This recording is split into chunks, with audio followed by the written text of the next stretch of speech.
사랑하는 성도 여러분, 추석 명절 앞둔 주일 아침, 추석 명절을 맞이해서 사랑하는 성도 여러분들, 가정 여러분들의 삶에 주님께서 주시는 충만한 은혜와 사랑이 가득하기를 바랍니다. 추석 명절은 너무나 또 설 명절과 함께 우리가 기다리는 기간이기도 합니다. 이번 추석 연휴는 굉장히 시간이 길어서 더 여러분들이 아마 좀 기다려지는 기간이었다 생각이 듭니다. 그렇지만 추석 명절은 참 좋은 우리에게 설레임을 주는 시간이기도 한 반면에 가족들과의 관계가 원만치 않을 때는 굉장히 긴장이 되고 불편한 시간이 되기도 합니다. 그래서 여러분, 가족들과 여러분 모이게 될 때 이 추석 명절에 보면 싸움이 많이 납니다. 조심하셔야 되죠. 그래서 여러분, 어떤 분이 자신의 블로그에다가 가족 모임 할 때 자주 갈등을 일으키는 말 이렇게 소개했습니다. 그 나이에 그게 뭐니? 이 절대 하면 안 됩니다. 사람의 그 나이를 지적하는 건 자존심을 건드리는 말이죠. 또 어떤 말, 형 누나 좀 본받아라, 이런 말 하면 안 됩니까? 됩니까? 안 됩니까? 이건 비교하는 말이죠. 비교하는 말은 분열을 낳습니다. 그 일로 아직 그러고 있어? 그 사람의 감정을 공감해 주기보다는 그 사람의 감정을 부추기는, 그런 이것은 공감력이 떨어지는 거죠. 이런 말을 해서는 안 되겠죠. 그게 맞다고 생각해 이렇게 자신이 가지고 있는 의견을 폄하시키는 말, 대화를 끊는 말입니다. 야, 그래서 돈을 얼마나 벌어? 이 말은 최악의 말입니다. 그러니까 경제적인 상황에 민감한 그런 사안들은 사실을 말하지 않는 게 좋겠죠. 그분이 연이어서 가족 모임할 때 그러면 평화로운 분위기를 유지하기 위해서 어떤 말을 해야 되느냐? 맨 처음에 그분이 추천하는 말은 칭찬부터 하라. 요즘 보니까 얼굴이 좋아 보인다. 또 어떻게 요즘 일이 잘 된다는 소식 들었는데 무슨 칭찬부터 먼저 해야 긍정적인 대화가 열린다. 좋은 말이죠. 그리고 경청이 기본이다, 이렇게 했습니다.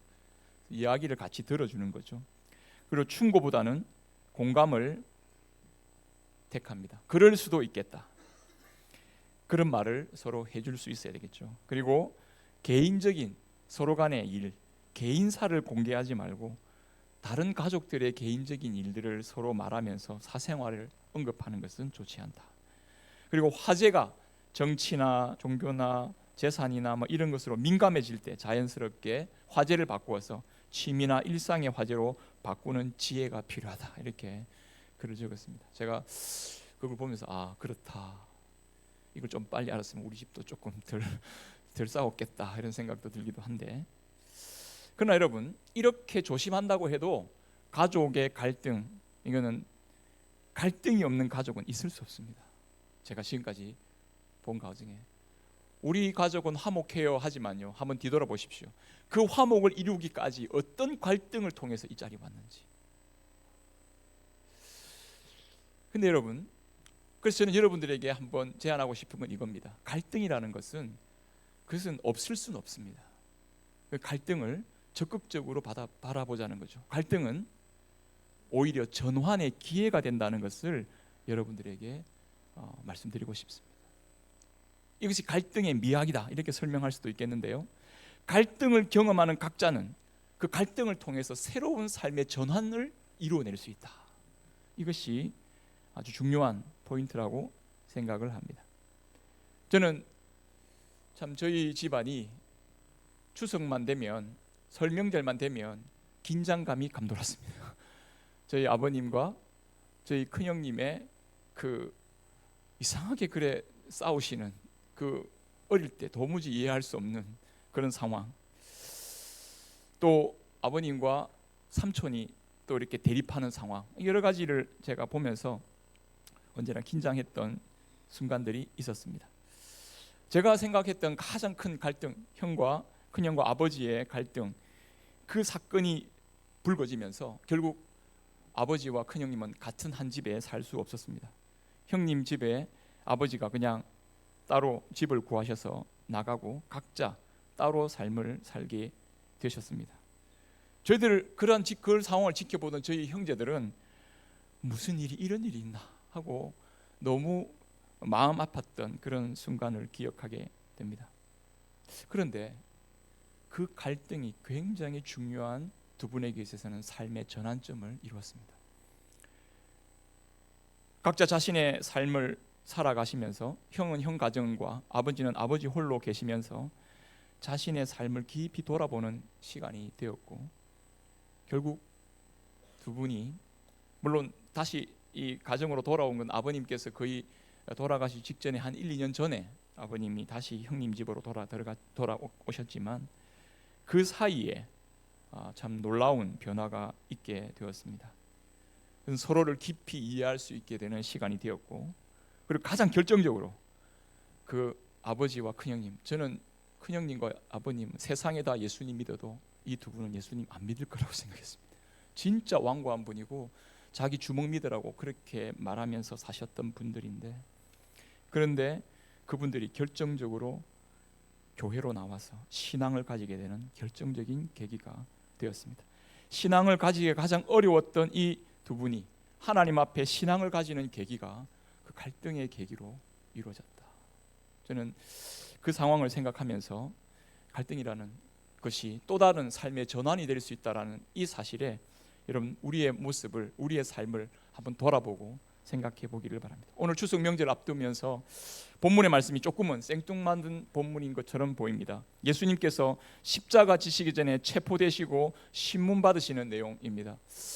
제가 이 본문의 말씀을 딱 대하면서 아이고, 추석 앞에 이 십자가 본문이 조금 마음을 무겁게 할 수 있는가라는 생각을 했지만, 말씀을 전하려고 준비하고 묵상하면서 하나님께서 이 십자가가 우리에게 무겁고 힘든 주제가 아니라 바로 우리의 생애의 삶을 새롭게 전환하는 아주 놀라운 말씀이라는 것을 다시 한 번 더 깨닫게 되고 확인하게 되었습니다. 우리가 오늘 읽은 말씀은 빌라도 앞에서 신문을 받으시는 과정, 그 내용을 말씀하고 있지만, 사실 앞에 18장 앞에 계속 보면요, 예수님께서 유다로 자기의 제자 유다에게서부터 배신을 당하시고, 그리고 대제사장들이 보낸 사람들로부터 체포를 당하시고, 그리고 대제사장 그 안나스의 집에서 그렇게 수치와 모욕을 당하시면서 신문을 받으시고, 그 결정적으로 베드로가 예수님을 부인하는 장면이 대제사장 안나스의 집에서 신문을 받으시는 그 과정에서 앞뒤로 두 번 소개되고 있습니다. 굉장히 정말 가슴 아픈 그런 내용이 계속되고 있습니다. 예수님은 대제사장에서 수치와 모욕을 당하시면서 신문을 받으시고, 급기야는 오늘 로마 총독 빌라도의 법정 앞에 끌려가서 신문을 받으시는, 그야말로 고통스럽고 우울한 사건의 연속선에 보이는데, 여러분 여기에서 예수님은 굉장히 또 다른 태도를 보이십니다. 우리에게 새로운 전환점이 되는 굉장히 중요한 말씀을 계속 언급하시면서 우리에게 이 십자가 사건이 가지는 의미를 다시 한번 우리에게 확인시켜주고 계시는 것을 볼 수가 있습니다. 예수님은 이 신문의 과정을, 여러분들이 오늘 말씀을 같이 설교 말씀을 통해 보겠지만, 혹 여러분 집에 가셔서 같이 말씀을 쭉 다시 한번 보실 기회가 있다면, 여러분 이 신문의 과정을 찬찬히 보시면은요, 예수님이 체포되고 신문 받으시는 과정에서 자신의 억울함을 호소하거나 자기의 절망적인 상황을 드러내시는 내용이 아니라 예수님 자신이 지금 어떤 분이신지를 계속 증거하게 하시고, 심지어 신문하는 빌라도의 입을 통해서 예수님이 어떤 분인지를 계속 증거하시고, 그리고 예수님이 예수님이 왕으로서 예수님이 지금 이 땅에서 어떤 일을 행하고 있다, 진리를 증언하고 있다라는 사실을 지속적으로 말씀하십니다. 다시 말해서 이 십자가의 사건은 우리에게 왕으로서 이 땅의 삶을, 이 땅에서 하나님의 일을 결정적으로 이루시는 가장 전환점을 이루는 그런 사건이 된다는 것을 말씀해주고 있습니다. 예수님 사실 이 요한복음 전체 처음부터 말씀이 육신이 되어 우리 가운데 거하시며 우리가 그 영광을 보니 아버지의 독생자의 영광이요 은혜와 진리가 충만하더라라고 시작하면서 요한복음의 첫 시작이 예수님이 어떤 분이시고 그분이 어떻게 하나님의 영광 가운데 자신을 드러낼 것인지에 대하여서 계속 주목하면서 지금 사람들과 만나시고 대화하시고 사건을 일으키시고 표적을 보이시고 사람들을 계속 이끌어 가시는 이 마지막 결정적으로 십자가가 하나님의 영광을 드러내는, 자신이 누구이며 십자가를 통해서 하나님의 영광을 드러내는 결정적인 사건임을, 그 삶의 전환을, 하나님의 구원을 이루는 놀라운 전환점이 되는 사건임을 우리에게 계속 말씀하려 하신다는 것입니다. 우리는 이로써 십자가를 대할 때 단순히 끔찍하고 고통스러운 억울한 사건으로 이해하고 받아들이기보다는 이 예수님의 십자가를 통해 우리 죄가 용서받아 회복되고 하나님 백성으로서의 새로운 창조가 일어나는 새 창조의 전환점이 되는 시간이 바로 이 십자가의 사건이라는 것을 여러분들이 말씀을 통해 확인하면서 우리가 주님 앞에서 이런 십자가의 은혜를 받은 자로서, 이런 십자가를 붙잡고 이 십자가를 바라보는 자로서 어떤 삶의 자세로 나가야 될 것인가, 이걸 교훈받고 나아가는 복된 시간이 될 수 있기를 바랍니다. 예수님께서 체포되고 신문 받으시는 과정에 드러난 그 복음의 내용이 뭐냐, 여러분 잘 보시면 예수님은 18장 전체에서 대제사장에게 신문을 받으시고 동시에 빌라도 앞에서 신문을 받으십니다. 대제사장에게 신문을 받으시는 과정에서 보면 그야말로 도살장에게 끌려가는 어린 양과 같이 온갖 수치와 모욕을 당하시면서도 잠잠하시고 그에게 하나님의 그 말씀에 대하여서 진지하게 그들을 대제사장에게 말하는 그 내용을 말씀하고 있습니다. 마치 대제사장이 신문을 하고 있지만 그 신문의 대상이 바로 하나님 나라의 참 대제사장이신 예수님이 그 앞에 있다는 것을 말씀을 쭉 보면서 굉장히 반사되어 나타나고 있습니다. 오늘 여기 빌라도 당시 로마 총독이고 왕적인 권세를 행사하는 사람 아니었습니까? 그런데 빌라도는 지속적으로 신문하는 과정을 통해서 예수님이 왕으로 오신 분이라는 것을 계속 신문하면서, 그리고 예수님 자신이 그 신문에 대해서 내가 왕으로 왔다고 적극적으로 선언하시면서 이 십자가 사건이 왕으로 오신 예수님이 우리 가운데 행하시는 사건이라는 것을 계속 부각시켜주고 있습니다. 우리는 십자가를 바로 보아야 됩니다. 십자가 사건을 인간적으로 보면 안 됩니다. 패션 오브 크라이스트라는 유명한 영화 있는데 그 영화에서 그려지는 그 잔혹한, 그 잔인한 장면을 여러분 십자가에서 떠올리면 안 됩니다. 그건 복음이 아닙니다. 그 십자가의 내용이 왕으로서 우리 가운데 어떻게, 우리가 어떤 일로, 그 사건이 어떻게 우리를 구원하고 회복하는가에 집중해야 됩니다.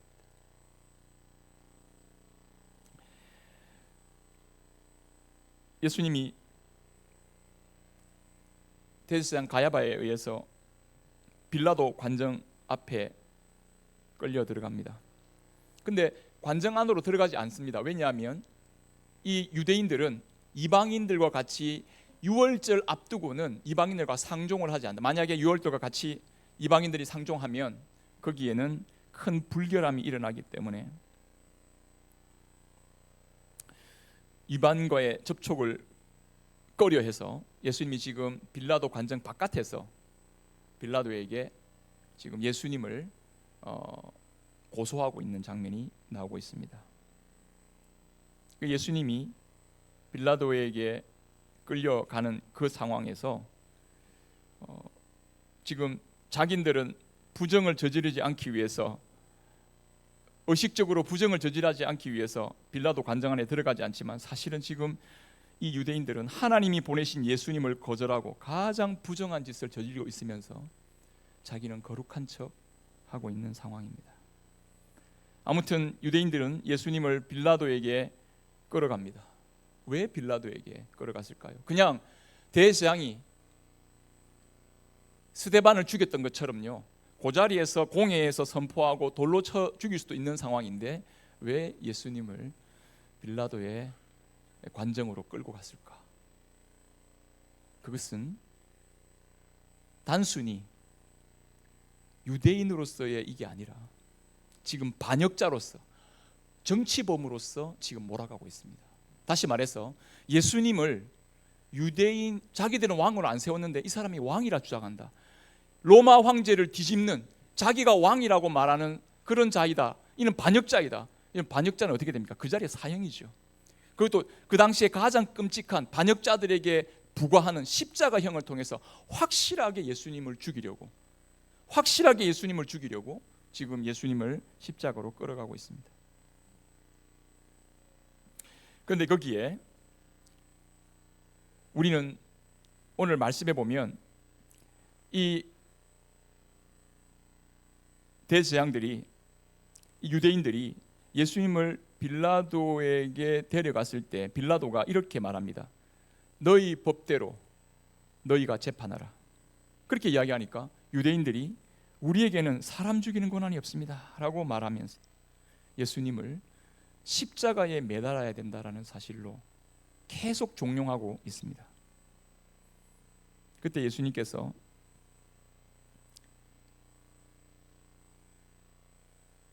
가만히 계시지만 이 32절의 말씀에 보면 이렇게 말씀하고 있습니다. 이는 예수께서 자기가 어떠한 죽음으로 죽을 것을 가리켜 말씀하신 말씀을 응하게 하려 함이라.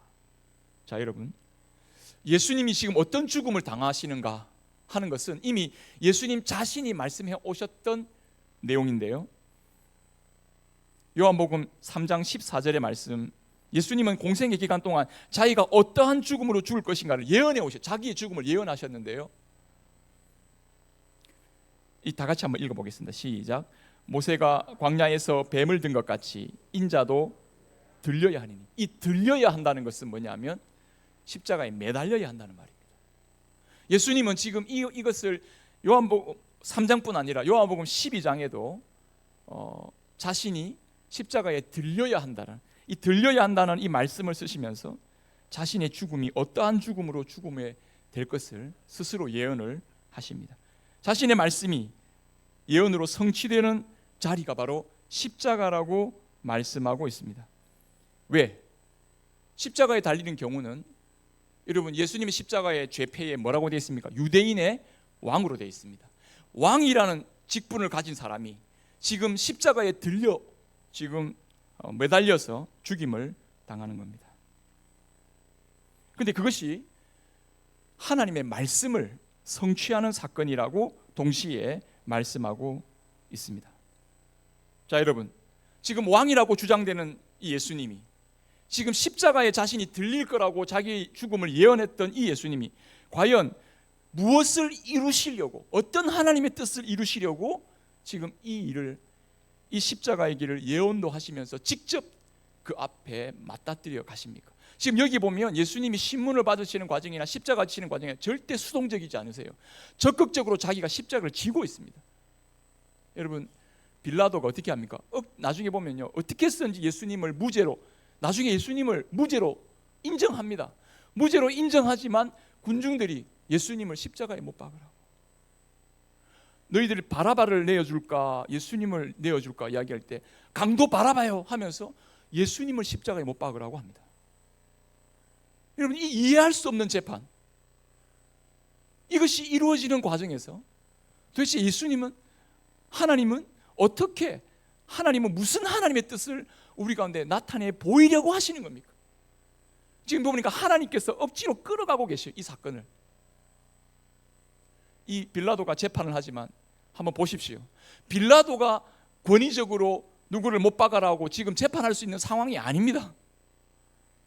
대제사장들이 이래저래 꾸미고 있지만 이들이 어떻게 할 수가 없어요. 근데 여러분, 이 모든 일을 주도하시는 분이 계십니다. 누가 주도하고 계십니까? 하나님이 주도하고 계십니다.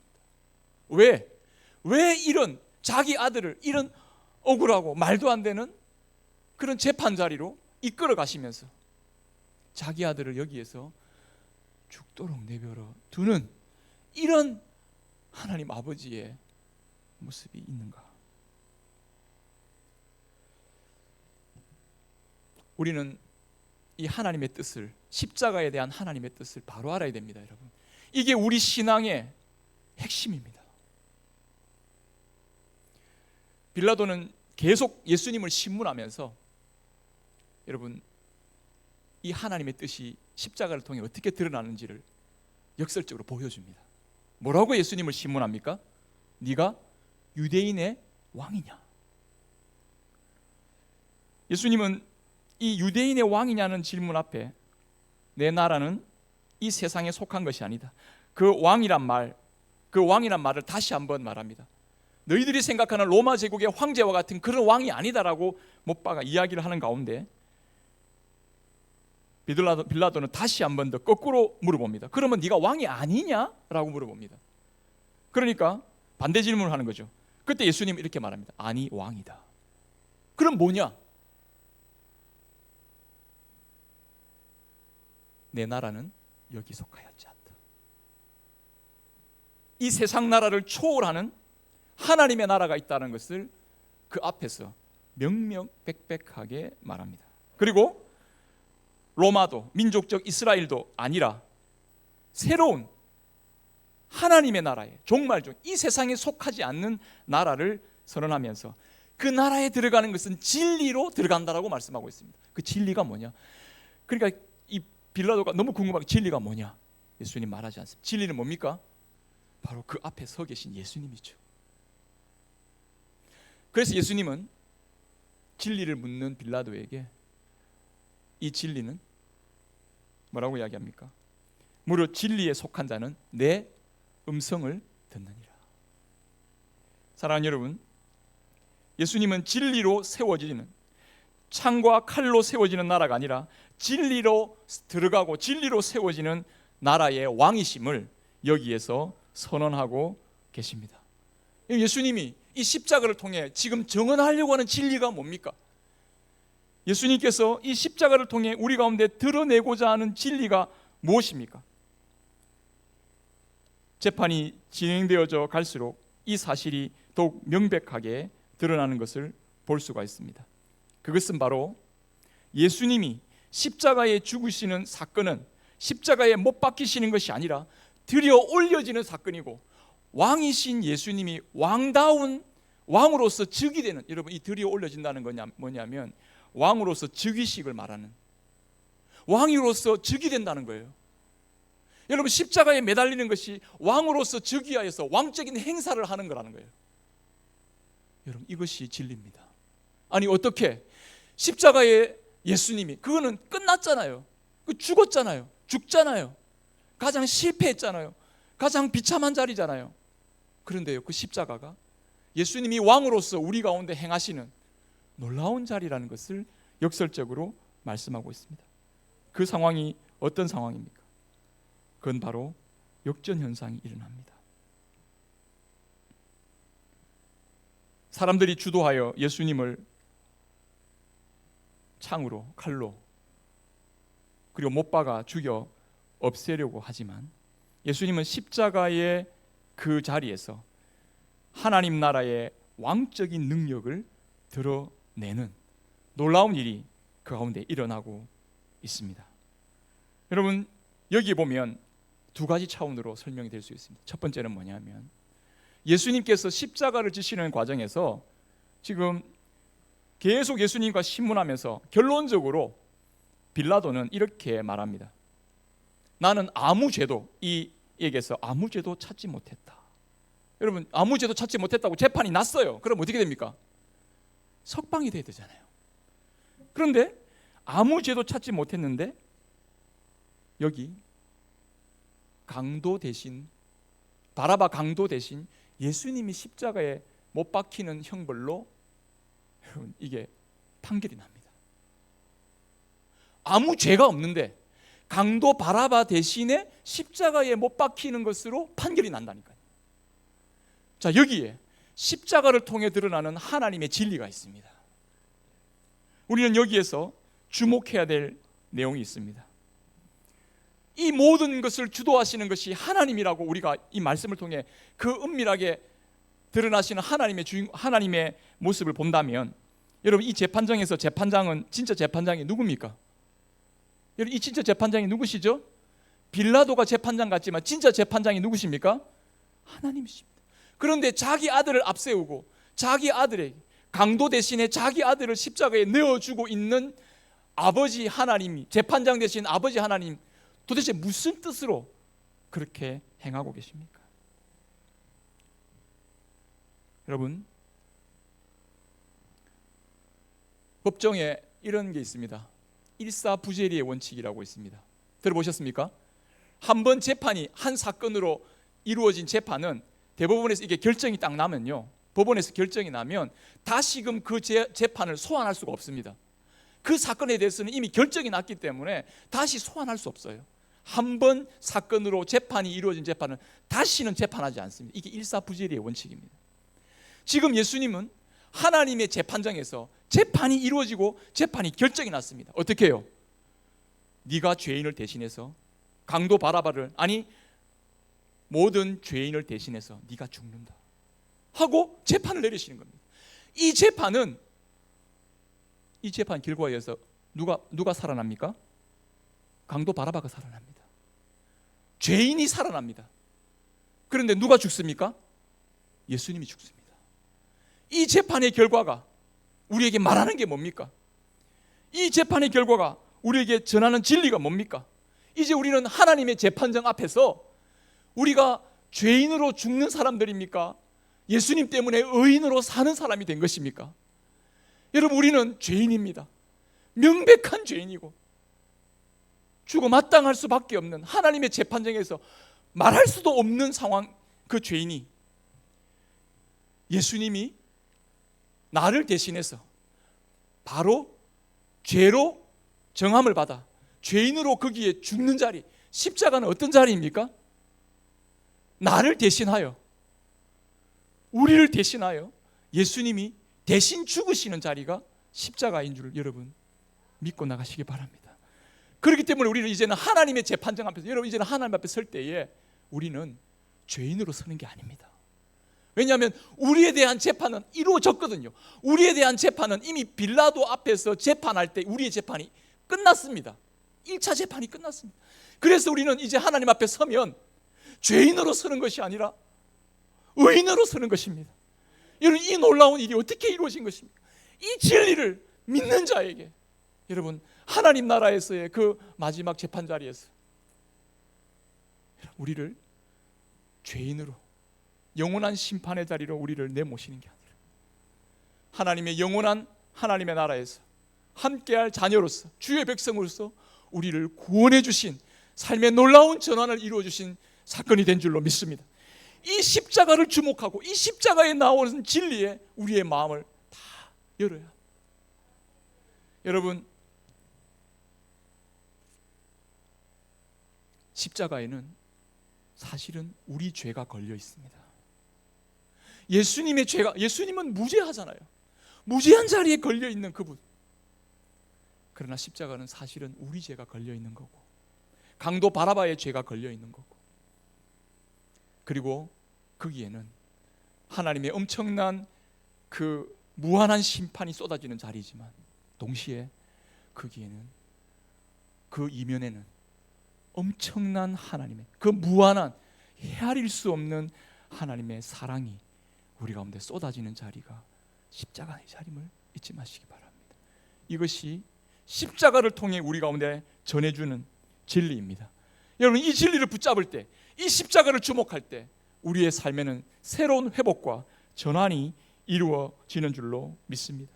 여러분, 이제 우리는 십자가를 깊이 묵상하면서 우리의 죄가, 이런 엄청난 우리의 죄악이 예수님이 아니고는 도무지 해결할 수 없는 나의 이 죄성과 이 깊은 죄악이 예수님 때문에 어떻게 회복되고 바뀌어지고 거듭나는 기회로 주님이 삼고 계시는가, 십자가를 믿으시기를 바랍니다. 십자가의 능력을 믿으시기를 바랍니다. 나 안 되더라, 내 죄인으로 사는 인생이, 태어난 인생이 죄, 난 어쩔 수 없는 죄인이야, 이제 이런 말, 십자가를 바로 보는 사람은 그 말을 하며 사는 게 아닙니다. 십자가를 바라보면서 우리는 거듭, 우리가 죄에 죽고 새롭게 거듭난 하나님의 자녀로서, 하나님의 새 생명을 받은 사람으로서 주님과 하나 되어 죄의 사함과 영원한 생명을 확신하면서 주님을 바라보는 저와 여러분들이 될 수 있기를 바랍니다. 여러분, 우리는 주님의 십자가를 바라보면서 어떻게 살아야 하겠습니까? 예수님은 공적으로 빌라도 앞에서 재판을 받으시면서, 여러분, 우리의 죄를 사하셨다는 것을 공적으로 선언해 주고 있습니다. 예수님이 저와 여러분들을 이 세상 앞에서 너는 죄인이 아니야, 너희는 의인으로 살아야 된다고 우리에게 공적으로 만백성 앞에서 선언해 주시는 것이 바로 십자가 사건입니다. 그러기에 이 십자가 사건을 믿는 사람은요, 우리는 공적으로 이 세상 앞에서 내가 떳떳하게 예수님 때문에 하나님의 자녀가 되었고 하나님의 사람으로 산다는 것을 공적으로 선언하고 선포하며 살아가야 할 사람임을 잊지 마십시오. 믿음의 사람으로 위축되지 마시고 담대하게 살아가라는 말입니다. 여러분, 우리가 믿음으로 산다는 것, 이 불신의 시대에 예수 믿고 살아간다는 것, 굉장히 부끄럽게 여기게 만드는 시대입니다. 온갖 매스컴 가운데에서 교회가 잘못하고 있고 목사가 잘못하고 있고 여러 가지 정말 앞뒤 안 맞는 일들이 일어나는 현실 같아서 내가 예수 믿고 산다 말하는 것이 얼마나 부끄럽게 여겨지는 일들이 많은지 모르겠어요. 그러나 여러분, 거기에 우리의 마음에 초점을 두면 안 됩니다. 예수 그리스도의 십자가의 진리에 우리의 마음에 초점을 맞추시고 여러분들의 마음을 믿음으로 새롭게 담대하게 싸워가는 저와 여러분들 될 수 있기를 간절히 바랍니다. 여러분들이 만들어낸 스스로의 의를 가지고 이 세상을 사는 거 아닙니다. 세상의 평가와 사람들의 말에, 소문에 여러분 흔들리지 마시고 주님의 음성을 듣고 따라가시기를 바랍니다. 이것이 바로 주님의 양무리에 속한 자들의 온전한 모습인 줄로 믿습니다. 세상 가운데 우리가 어쩔 수 없는 죄인이라고 우리를 여러 말로 또 말하면서 우리의 마음을 흔들어 놓기도 합니다. 그래서 그냥 교회 오면 예수 믿는 사람처럼 말도 하고 예배도 드리고 찬송도 하지만 밖에 나가면 내가 언제 예수님 믿는 사람이냐, 아주 새로운 모습으로 살아갑니다. 여러분, 그렇게 신앙에 위축받아 스스로가 정죄감 속에, 죄책감 속에 빠져서 여러분 이 땅을 살아갈 수 없습니다. 우리는 십자가의 진리 안에 거듭난 하나님의 사람임을 잊지 마시고 계속 그 십자가를 주목하면서 삶의 전환을 이루어가는 저와 여러분 되기를 바랍니다. 사랑하는 여러분, 십자가를 바라보셔야 됩니다.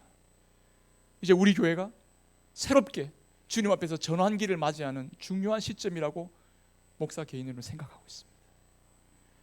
십자가를 바라보면서 우리의 신앙을 새롭게 전환하면서 여러분 발돋움해야 합니다. 로마서 8장 33절과 34절의 말씀은 이렇게 말합니다. 누가 능히 하나님께서 택하신 자들을 고발하리요, 의롭다 하신 이는 하나님이시니 누가 정죄하리요, 죽으실 뿐 아니라 다시 살아나신 이는 그리스도 예수시니 그는 하나님 앞에 하나님 우편에 계신 자요 우리를 위하여 간구하시는 자시니라. 아멘. 여러분, 예수님께서 우리의 죄를 대속해 주셨을 뿐만 아니라 사랑하는 여러분, 십자가를 지금 지신 주님이 부활 승천하셔서 하나님 보좌 우편에서 우리를 위하여 친히 기도하고 계시는 줄 믿습니다. 그러니 여러분 담대하십시오. 주님이 마지막 날에 너희는 의인이라고만 인정해 주실 뿐 아니라 지금 의인이라고 선언해 주실 뿐만 아니라 여러분, 죄와 사망의 세열이 이 공중권세 잡은 자들이 우리를 더 이상 뒤흔들어 놓지 못하고 십자가의 예수님이 우리의 왕으로서 우리를 친히 통치하시고 죄와 사망에서 우리를 건져내시는 분임을 지금 우리에게 선언해 주고 계십니다. 우리는 지금 죄와 사망의 세력 앞에, 우리는 이 세상의 공중권세 잡은 소나기 아래, 자들의 소나기 안에 있는 게 아니라 십자가의 주님의 손길 아래 있음을 기억하기를 바랍니다. 여러분들은 죄에서 해방된 사람들입니다. 골로새서 2장 13절과 15절의 말씀이 있습니다. 이 말씀은 십자가를 통해 우리가 어떻게 승리한 삶인지를 보여주고 있습니다. 우리 같이 한번 이 말씀을 읽겠습니다. 시작. 또 범죄로 육체의 무할리로 죽었던 너희를 하나님이 그와 함께 살리시고 우리의 모든 죄를 사하시고 우리를 거스리고 불리하게 하는 법조문으로 쓴 증서를 지우시고 제하여 버리사 십자가에 못 박으시고 15절이 중요합니다. 시작. 통치자들과 권세자들을 무력화하여 드러내어 구경거리로 삼으시고 십자가로 그들을 이기셨는. 아멘. 사랑하는 여러분, 십자가는 능력입니다. 삶을 새롭게 전환하는 전환점일 뿐만 아니라 우리로 주님의 왕적인 그 권세 아래서 죄와 사망의 권세 아래 끌려다니는 인생이 아니라 죄와 사망의 권세를 이기는 십자가의 능력임을, 복음은 우리를 구원하시는 하나님의 능력입니다. 여러분, 복음이 선포되는 것마다 여러분 하나님의 나라가 드러나고 사단의 나라가 오히려 위축되고, 복음이 선포되는 곳에 죄와 사망의 세력이 쫓겨납니다. 여러분, 복음의 능력을 왜 맛보지 못하신 줄 아십니까? 이런 믿음으로 주님 앞에 담대히 사단을 맞서 싸우지 않고 위축된 마음으로만 머물러 있기 때문입니다. 여러분, 왜 복음의 능력을 맛보지 못하신 줄 아십니까? 이 십자가의 복음을 믿은 대로 밖으로 공적으로 명백하게 전하지 않기 때문에 복음의 능력이 살아있다는 것을 모르게 되는 것입니다. 여러분, 이제 우리는 십자가의 진리 앞에 거듭난 사람으로서 예수님이 빌라도 앞에서 명백하게 자기 자신을 선언한 것처럼 우리도 세상 앞에, 우리를 때로는 핍박하고 위협하고 유혹하는 세상 앞에서 십자가로 승리하면서 십자가 복음을 전하는 저와 여러분 되기를 바랍니다. 거기에 능력이 나타납니다. 십자가를 말하지 않으니까 능력이 안 나타나는 것입니다. 한번 복음을 여러분들의 입으로 직접 드러내 보십시오. 주님이 여러분들의 입술을 통해서 하나님의 나라를 열어가는 통로로 삼아 주실 줄 믿습니다. 여러분들이 어떤 삶의 모습으로 자괴감에 빠지고 삶이 무너지는 것처럼 느껴집니까? 그렇지 않습니다. 우리 주님 바라보시면서 주님 앞에 믿음으로 주님의 선한 증거를 세우며 살아가시기를 바랍니다. 디모데전서 6장 11절과 14절 이렇게 말합니다. 오직 너 하나님의 사람아, 이것들을 피하고 의와 경건과 믿음과 사랑과 인내와 온유를 따르며 믿음의 선한 싸움을 싸우라. 영생을 취하라. 이를 위하여 내가 부르심을 받았고 많은 증인들 앞에서 선한 증거를 하였도다. 만물을 살게 하신 하나님 앞과 본디오 빌라도를 향하여 선한 증거를 증언하신 그리스도 예수 앞에서 내가 너를 명하노니 주 예수 그리스도께서 나타나실 때까지 흠도 없고 책망받을 것도 없이 이 명령을 지키라. 여러분, 십자가의 진리로 행합시다. 죄인이 아니라 의인으로 담대하게 섭시다. 사단의 공중권세 잡은 이 세상의 위협 앞에서 두려워하거나 불안해하지 마시고 유혹 앞에서 넘어지지 마시고 주님의 십자가 복음으로 승리하며 담대히 나아가는 저와 여러분 되기를 바랍니다.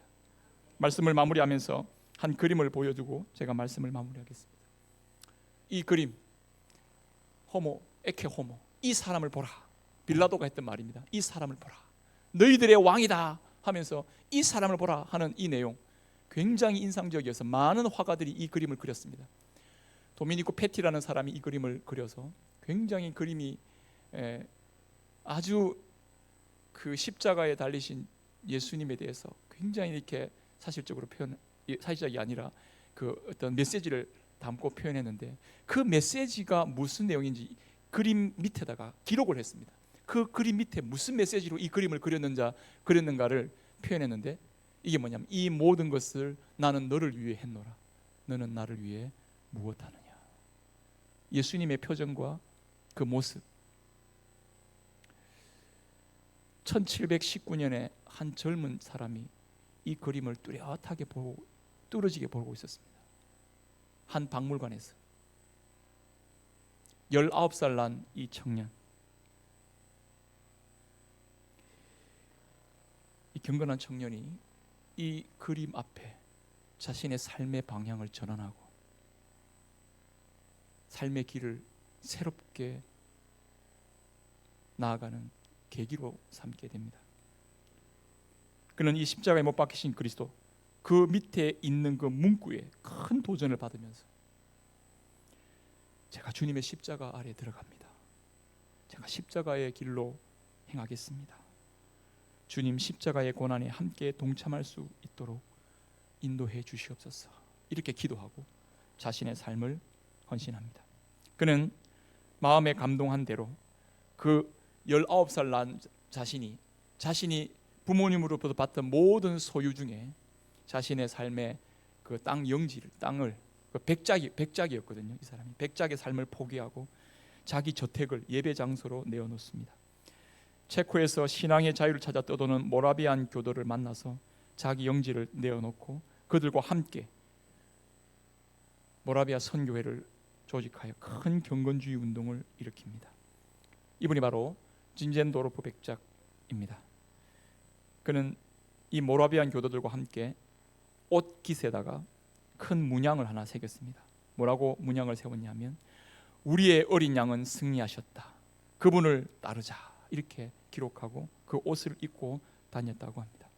그는 이 경건주의 운동으로 주님의 복음을 전하는 선교 운동과 교회의 큰 부흥을 일으키는 놀라운, 함께 주님의 복음을, 십자가 복음에 감동하여 하나님을 섬기고 그 복음으로 이웃을 사랑하고 복음을 전하면서 그 유럽을 넘어서서 남아메리카와 인도 여러 지역에 복음과 아프리카에 선교사를 파송하면서 놀라운 복음의 영광을 나타낸 분이었습니다. 이분은 이렇게 고백했습니다. 나에게 단 한 가지 열망밖에 없습니다.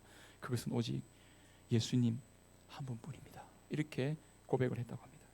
여러분, 십자가에 달리신 예수님을 묵상하며 나아갈 때 우리의 심령의 회복과 부흥이 임하는 줄을 믿으시기를 바랍니다. 믿음의 선한 싸움을 십자가의 진리 앞에 여러분 자신을 내어드리고 거기에 주목하십시오. 다른 데 마음을 빼앗기지 마십시오. 십자가가 우리의 삶의 초점이 되어야 됩니다. 그리고 그 십자가를 통해 우리의 삶을 새롭게 전환하고, 그리고 거기에서 여러분 악한 사단 마귀의 유혹과 싸움 앞에서 담대하게 행하면서 주님의 인도를 받아 믿음으로 승리하며 하나님 나라의 영광을 나타내는 저와 여러분 되기를 바랍니다. 여러분, 이 길에 주님이 함께 하실 것이고 하나님이 영광을 받아 주실 줄 믿습니다. 주님의 십자가를 통해 깊이 묵상하며 순종하며 주님을 바라보면서 삶의 새로운 회복과 전환을 이뤄가는 저와 여러분 되기를 간절히 바랍니다.